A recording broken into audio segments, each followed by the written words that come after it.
Now there's one narration here that I'd like to analyze with you because it's a very important one that we need to shed light on. This narration is mentioned in a number of our books, such as the Seerah of Ibn Hisham. It's also mentioned in the book Bihar al-Anwar. The Prophet appoints a group of companions to negotiate a deal with the Ghatafan tribe. Remember, what was the incentive for Ghatafan? Why did they come to fight? To get the proceeds of Khaybar, money, the dates and the fruits. The Prophet appointed a team of his Sahaba. He told them, go to Ghatafan and tell them that if you withdraw and you don't fight us, we'll give you 1/3 of the fruits of Medina or the dates of Medina on the condition that you withdraw from the Ahzab. So the Prophet is giving them a financial incentive because their main incentive in coming to Medina was what? Financial. So the Prophet is trying to weaken them so they leave. However, the ahadith indicate this is what happened. After the Prophet appointed that group, he consulted several of his companions, such as Sa'd ibn Ubadah and Sa'd ibn Mu'adh. He told them, this is my idea. I have a proposal.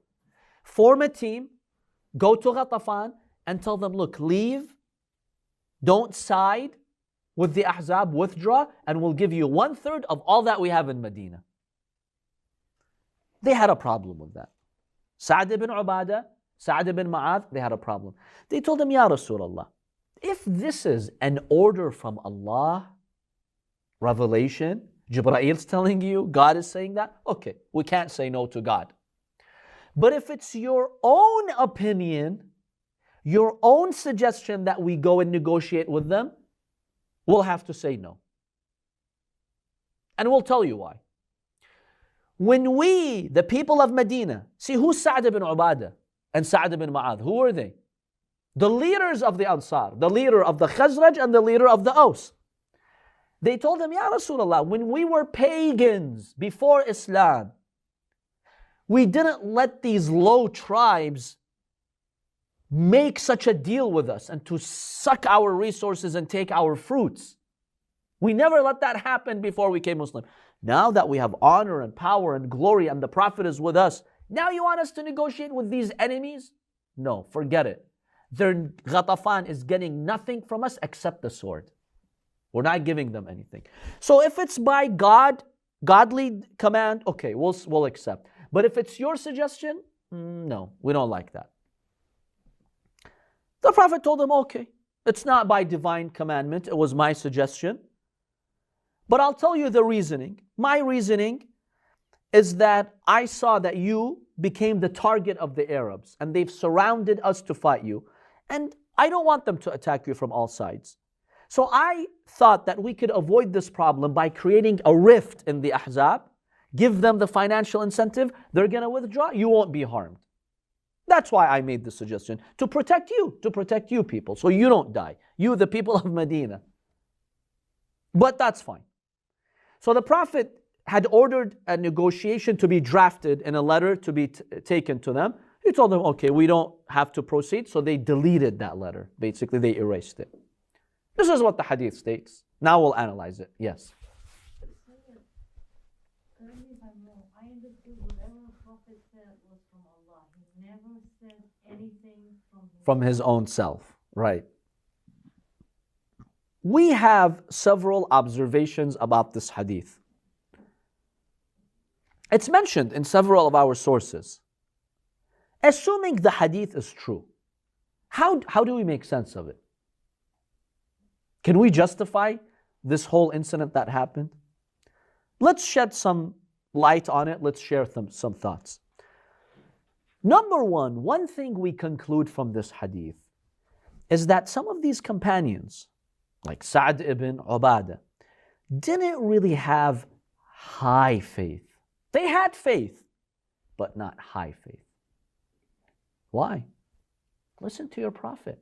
Why do you ask the Prophet if this is from God or from you?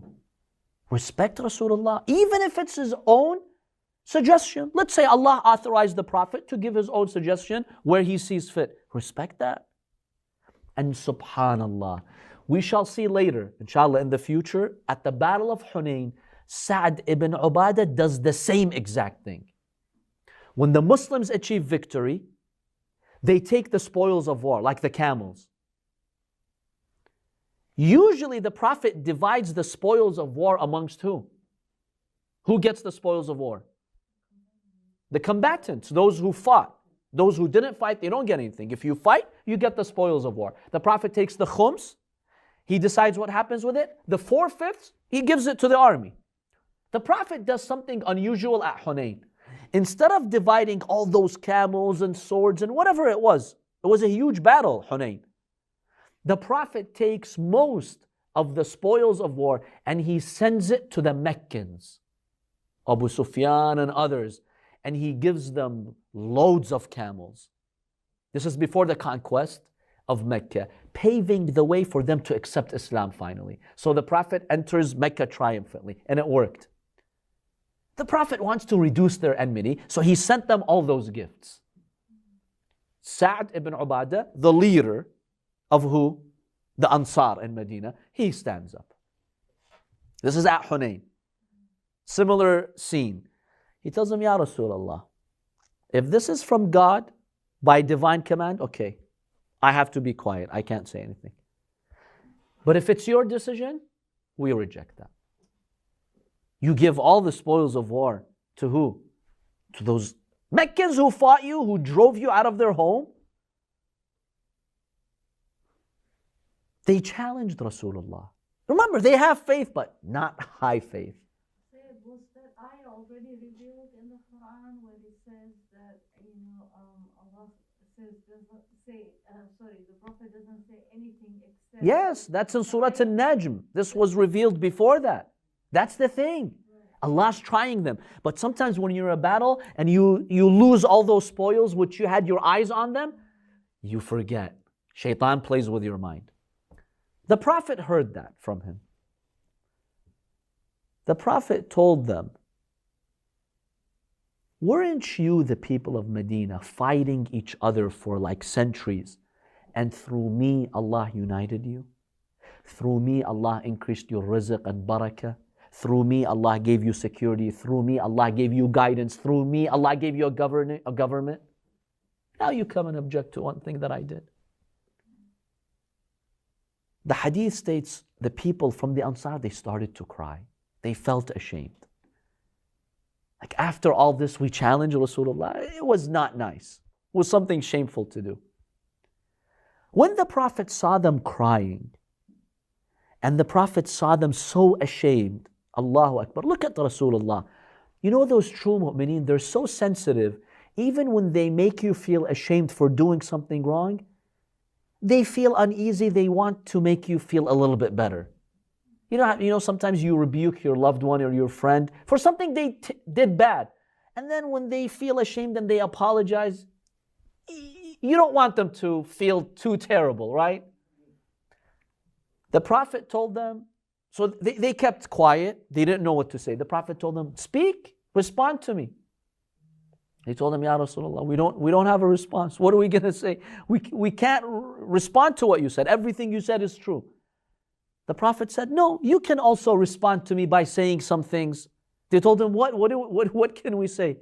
The Prophet told them, you can also tell me, and your people in Mecca, they exiled you, and we are the ones who embraced you. Your own people fought you, but we stood with you. The Prophet's making them feel better. Not to dismiss all their hard work. When they heard the Prophet, everyone started to cry to see the humbleness of Rasulullah. Here's the point. Imam as-Sadiq alayhi salam comments on what happened at Hunayn. Imam as-Sadiq says, when the Ansar, they objected to the Prophet, even though later they apologized, but the fact that they had the audacity to challenge the Prophet, Allah took that special nur from them. That's why later at Saqifa, they betrayed the Imam of their time. It started from Hunayn. When you challenge Rasulullah, once, you'll challenge anything. It was himself, right? They failed their test. Sa'd ibn Ubadah, himself. At Hunayn, the speaker was Sa'd ibn Ma'adh was dead. He was martyred. Sa'd ibn Ubadah, he was, yeah. And subhanAllah, the first one who set up the Saqifa was Sa'd ibn Ubadah. Later, Umar and Abu Bakr, they came and the selection of the caliphate happened. But the first one to gather there to discuss, what should we do? Who are we going to select? Who's going to rule? Was Sa'd.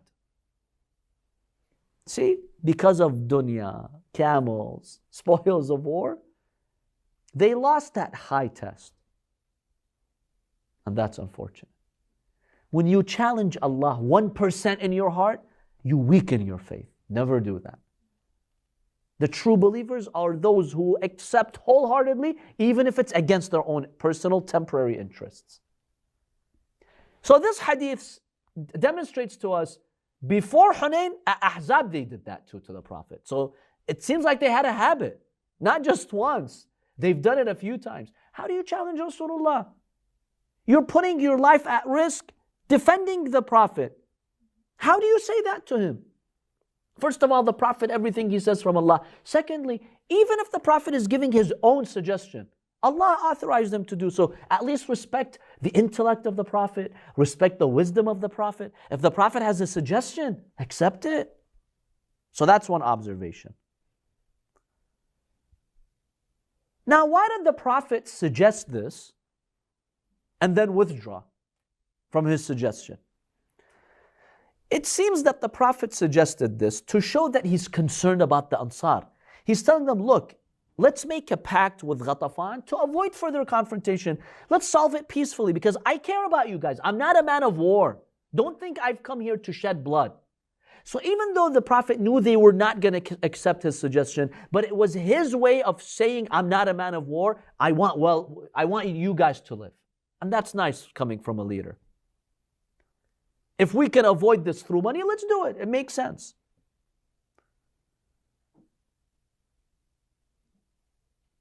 And the Prophet knew that this plan was for the best.